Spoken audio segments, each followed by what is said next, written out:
sommes autrement plus performants dans notre zone monétaire que ne le sont d'autres zones monétaires. La même remarque s'applique au déficit budgétaire, au déficit public. Pendant les années 80, le déficit public sur l'ensemble de la zone, qui n'était pas encore une zone, s'élevait à 5%.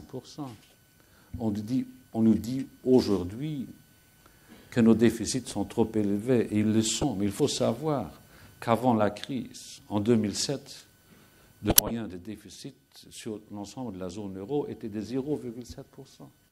Que 10 pays sur les 15 d'alors étaient des pays en excès. Aucun pays en 2007 dépassait la limite maastrichtienne de déficit de 3%. Ce n'est que sous l'effet de la crise financière et économique que les déficits se sont envolés et que les niveaux de dette publique se sont accrus de 20% en moyenne, de 70, 80, 90% dans certains de nos pays. Mais toujours est-il que le niveau de la dette publique est de 87% dans la zone euro, alors qu'aux États-Unis, nous flirtons avec les 100% et que le Japon accuse un niveau de dette publique de 100%, étant entendu que les déficits budgétaires japonais et américains sont autrement plus élevés que ceux qui caractérisent en moyenne la zone monétaire de l'euro. J'ajoute que même le Royaume-Uni connaît des taux d'inflation plus élevés que la zone monétaire et des déficits publics plus élevés que la zone monétaire. Sous l'effet combiné d'une inflation plus élevée et d'une dévaluation de sa monnaie, le Royaume-Uni, pour ne prendre que cet exemple, moi qui suis strictement incapable de réflexes inamicaux à l'égard du Royaume-Uni, mais le Royaume-Uni a perdu en richesse relative par rapport à quel pays? Par rapport à l'Italie. En 2007, les citoyens britanniques disposaient d'une richesse de 30% plus élevée que les citoyens italiens. Aujourd'hui, cet écart s'est réduit à 5%. Juste pour vous dire que lorsqu'il s'agit de donner des leçons, il faut s'attendre à obtenir un certain nombre de réponses. La même remarque, d'ailleurs, s'appliquant à une comparaison directe dans un domaine où les comparaisons importent, à savoir l'augmentation du PIB par tête d'habitant. Depuis la création de la monnaie unique, par tête d'habitant, donc en prenant en compte les phénomènes démographiques, la richesse par tête d'habitant sur l'ensemble de la zone s'est accrue de 1%. Et aux États-Unis, de 1,1%, donc pratiquement la même dimension d'enrichissement supplémentaire peut être observée des deux côtés de l'Atlantique, ce qui prouve encore une fois que c'est à tort que la zone euro se trouve être à l'épicentre d'un défi global dont je dis qu'au vu des chiffres, nous ne le méritons pas vraiment, puisque nos performances, et en termes d'inflation, et en termes d'évolution de la richesse individuelle, en termes de déficit et d'endettement public, nous avons du côté positif de notre bilan une colonne tout à fait impressionnante que les marchés, malheureusement, ne prennent qu'insuffisamment en considération. À m'écouter, vous vous direz peut-être que je suis en train de vous dire que tout va bien. Non, tout ne va pas très bien, tout va mal. Mais je voulais tout de même vous rappeler pourquoi nous pouvons être fiers de la monnaie unique qui a produit des résultats, en somme, tout à fait considérables. Tout va mal, ou beaucoup de choses vont mal, parce que la zone monétaire de l'euro n'est pas une zone monétaire optimale. La zone euro n'est pas une zone monétaire optimale parce que les divergences qui existent entre les différentes sous-économies de notre marché intérieur et de notre marché monétaire, si j'ose dire, sont en train de se creuser davantage. Il ne faut pas croire qu'un tel phénomène serait étranger à une zone monétaire optimale. Si nous considérons que les États-Unis d'Amérique constituent une zone monétaire optimale, je dois vous dire que les divergences entre les 52 États qui composent la Fédération américaine sont plus profondes que les divergences qui caractérisent le mix macroéconomique entre les 17 États membres de la zone monétaire. Donc les divergences sont plus larges aux États-Unis qu'en Europe, mais on considère les États-Unis comme constituant une zone monétaire optimale, alors qu'on nous explique, ce en quoi on a raison, que nous sommes loin de constituer une zone monétaire optimale.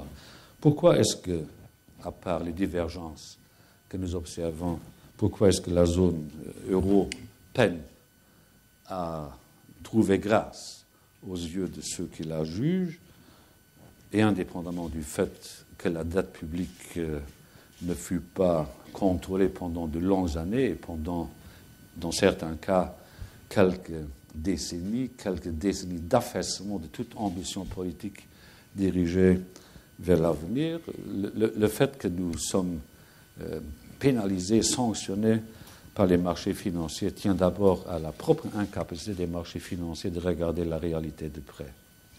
Pendant 10 années, les marchés financiers n'ont jamais sanctionné un dérapage d'un ou de plusieurs États membres de la zone euro en matière de contrôle ou de la perte du contrôle des finances publiques. Et nous sommes perçus comme une zone sous-optimale parce que la zone euro ne forme pas un État, contrairement aux États-Unis. Nous avons à peu près la même population, nous avons un poids économique légèrement divergent, les États-Unis représentant 20% du PIB mondial, la zone euro 15% du PIB mondial, mais nous avons ce signe distinctif que les États-Unis forment un État central et que l'Union européenne et la zone euro en particulier ne forment pas un État. Et moi, je ne voudrais d'ailleurs pas que l'Union européenne se transforme un jour en État. Je ne voudrais pas que nous nous lancions vers un processus d'étatisation mal réfléchi. Je crois que les Portugais veulent rester portugais tout en étant européens et que les Bavarois et que les Allemands veulent rester bavarois et allemands et que les Bretons veulent rester bretons et français et européens. Et donc, il ne faut pas croire que le bonheur européen serait continental si nous annulions nos signes distinctifs qui caractérisent depuis tant de siècles les plus nobles vertus de nos différents pays. Donc, je ne plaide pas pour les États-Unis d'Europe, je n'y crois pas, je n'y ai jamais cru. Je plaide pour la reconnaissance du fait que lorsque vous n'êtes pas État et lorsque vous n'avez pas de gouvernement, vous devez suppléer à ces lacunes objectives par la mise en place d'un cortège de règles que tous ceux qui participent à la monnaie unique et donc font partie de cette zone monétaire doivent scrupuleusement respecter. C'est la raison pour laquelle, dans le traité de Maastricht, nous avons inventé, en les introduisant dans les textes fondamentaux, les critères de convergence que tout un chacun qui veut adhérer à la zone monétaire doit respecter. Pour faire en sorte que ces critères soient respectés sur le moyen et sur le long terme, nous avons enrichi le traité de Maastricht par l'adjonction du pacte de croissance et de stabilité qui renferme des règles encore plus strictes que celles qui caractérisent le traité de Maastricht. Qui n'a pas d'État et qui n'a pas de gouvernement doit avoir un corps de règles qui doivent être respectées. Les règles remplacent les gouvernements lorsqu'il s'agit de la zone monétaire et si elles étaient respectées, en fait, contribueraient plutôt à faire de la zone euro une zone monétaire plus optimale. Quel était le grand débat en 91 et 92 lorsque nous avons négocié le traité de Maastricht et lorsque nous avons signé le 7 février à Maastricht le traité qui porte le nom de cette ville du Limbourg néerlandais. Le grand débat, et moi j'ai conduit la conférence intergouvernementale qui a conduit au traité de Maastricht, ce qui fait parfois, comme je suis le seul signataire du traité de Maastricht qui soit encore en fonction, que je dise que l'euro et moi-même, nous sommes les seuls survivants du traité de Maastricht. L'euro, d'ailleurs, ayant une bonne perspective de prendre un âge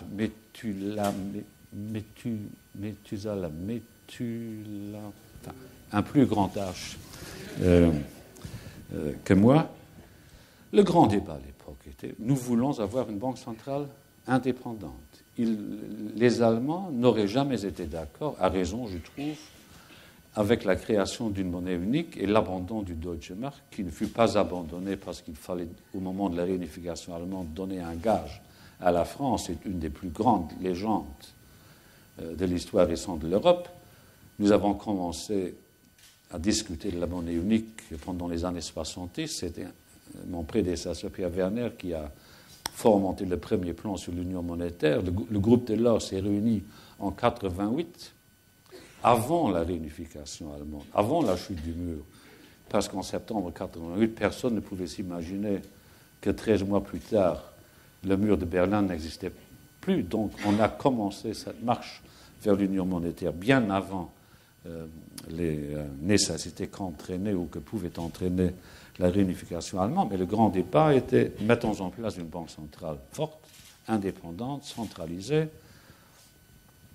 et n'exigeons pas que nos divergences économiques se soient aplanies au point de nous permettre de nous comporter comme si nous étions une économie nationale où il n'y aurait pas de divergences trop prononcées, de divergences régionales trop prononcées.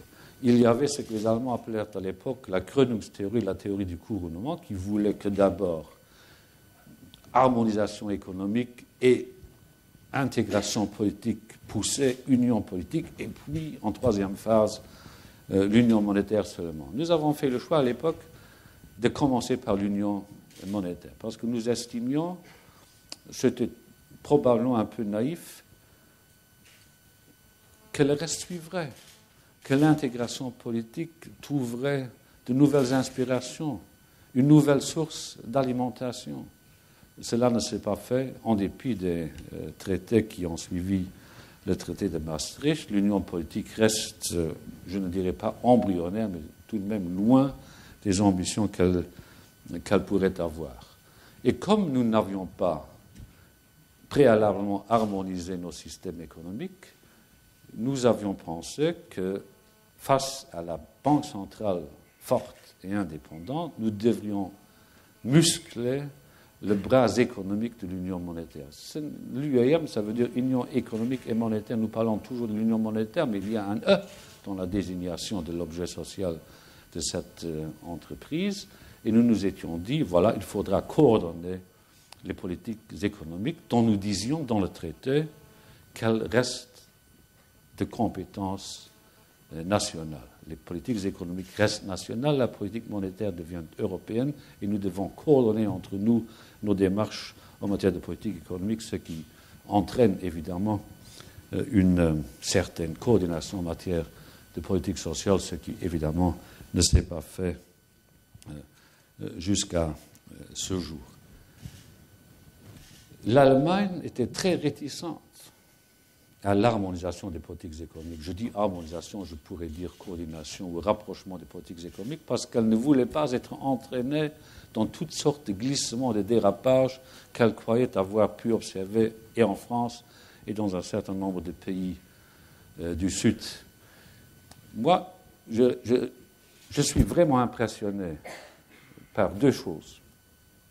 Une, le président de la Banque centrale, Jean-Claude Trichet, qui vient de quitter son poste et qui a mérité de l'Europe, était directeur du Trésor français lorsque nous négocions le traité de Maastricht. Vous ne pouvez pas savoir la peine que j'avais à lui expliquer que la Banque centrale européenne devrait être indépendante. Enfin, je dois dire qu'il a bien appris son leçon depuis le jour où il a déménagé à Francfort, et heureusement. Et deux, lorsque j'entends, je l'accompagne avec beaucoup de sympathie, la chancelière allemande regretter aujourd'hui que les autres pays n'ont pas suffisamment contribué à la coordination des politiques gouvernementales. Je reste